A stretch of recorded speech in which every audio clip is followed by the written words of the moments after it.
ইন্না ফিল জান্নাতি লানাহরা, নবীকে জানিয়ে দিয়েছেন ও মুহাম্মদুর রাসূলুল্লাহ, আপনি হাফেজ কোরআনের সম্মানের বিষয়টা দুনিয়ার মানুষকে জানিয়ে দেন। ইন্না ফিল জান্নাতি লানাহরা, জান্নাতের ভিতরে হাফেজ কোরআনের জন্য একটা লেক থাকবে, যেই লেক দেখার জন্য আমরা অনেক দূর দূরান্ত থেকে যাই না? আমরা লেক দেখার জন্য ঢাকা যাই না? বিভিন্ন জায়গায় আমরা লেক দেখার জন্য যাই। আল্লাহর রাসূল বলেন ইন্না ফিল জান্নাতি লানাহরা, হাফেজ কোরআনের জন্য জান্নাতের ভিতরে লেক থাকবে। আর ইউকালু লাহুর রায়্যান, এই লেককে বলা হবে রায়্যান লেক। নাম থাকবে কি? রায়্যান। এই নামে আমরা ঢাকাতে অনেক জনে যাই, জিয়া উদ্যান দেখার জন্য যাই, ওখানে লেক আছে, লেক দেখার জন্য যাই, এটা নাম আছে।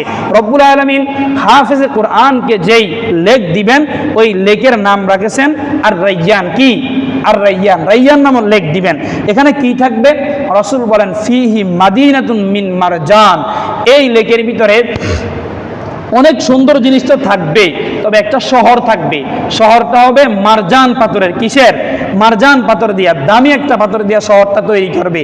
আর এই শহরের কি থাকবে? আল্লাহ বলেন লাহু সাবঈনা আলফা বাবান, এই জান্নাতের ভিতরে, তার এই ঘরের ভিতরে ৭০,০০০ দরজা থাকবে। কত?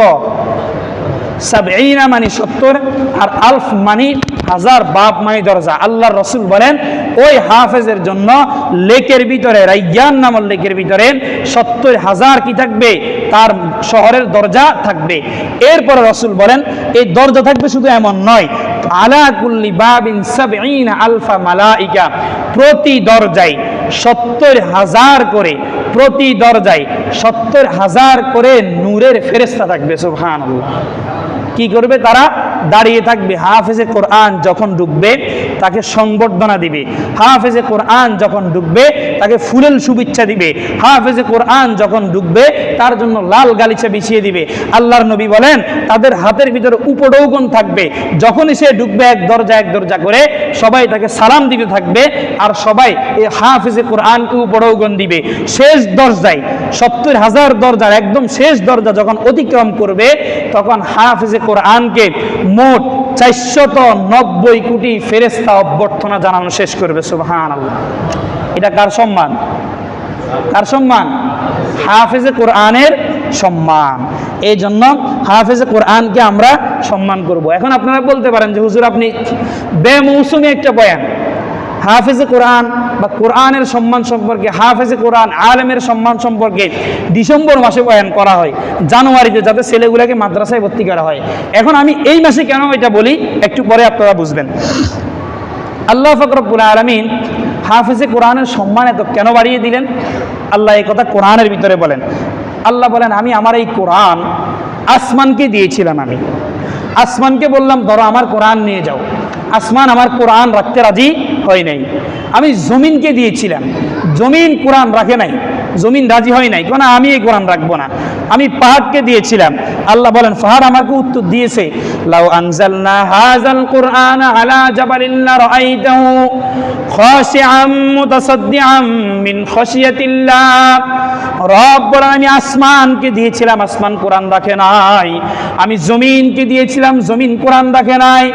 আল্লাহ বলেন আমি পাহাড়কে কোরআন দিয়েছিলাম, পাহাড় কোরআন রাখে নাই। পাহাড় আমাকে উত্তর দিয়েছে ও রব্বুল আলামিন কোরআন যদি আমি নিই খাশিআম মুতাসাদ্দিআ, আল্লাহ আমি সইতে পারবো না, আমি পেটে চৌচির হয়ে যাব। রব বলেন যখনই আমি মানুষকে দিয়েছি, ৬ বছরের বাচ্চাকে আমি বললাম আমার কোরআন নিবানি, ৬-৭ বছরের বাচ্চা বলল ওগো রব্বুল আলামিন লব্বাইক আমি হাজির, আপনার কোরআন নেয়ার জন্য আমি উপস্থিত হয়ে গেলাম। ৬ বছরের বাচ্চা কোরআন মুখস্থ করে না? আল্লাহ এই কথাই বলছে। আল্লাহ বলেন এই জন্য আমি হাফেজে কোরআনের সম্মান অনেক বাড়িয়ে দিয়েছি। আল্লাহ কোরআনের ভিতরে বলেন ইন্না আরাদনাল আমানাতা আলাস সামাওয়াতি ওয়াল আরদি ফাওয়াল জিবালি ফাআবাইনা আন ইয়াহমিলনাহা। রব্বুল আলামিন বলেন আমি কোরআন দিয়েছিলাম আসমানকে, আমি কোরআন দিয়েছিলাম জমিনকে, আমি কোরআন দিয়েছিলাম পাহাড়কে। ফাআবাইনা, জমিনও বলেছে আমি নিব না, আসমানও বলেছে আমি নিব না, পাহাড়ও বলেছে আমি নিব না। রব্বুল আলামিন বলেন ওয়াশফাকনা মিনহা ওয়া হামালাহাল ইনসান, যখনই আমি ৬ বছরের বাচ্চাকে দিলাম, দেওয়ার সাথে সাথে বাচ্চা কোরআনুল কারীম নিয়ে নিয়েছে।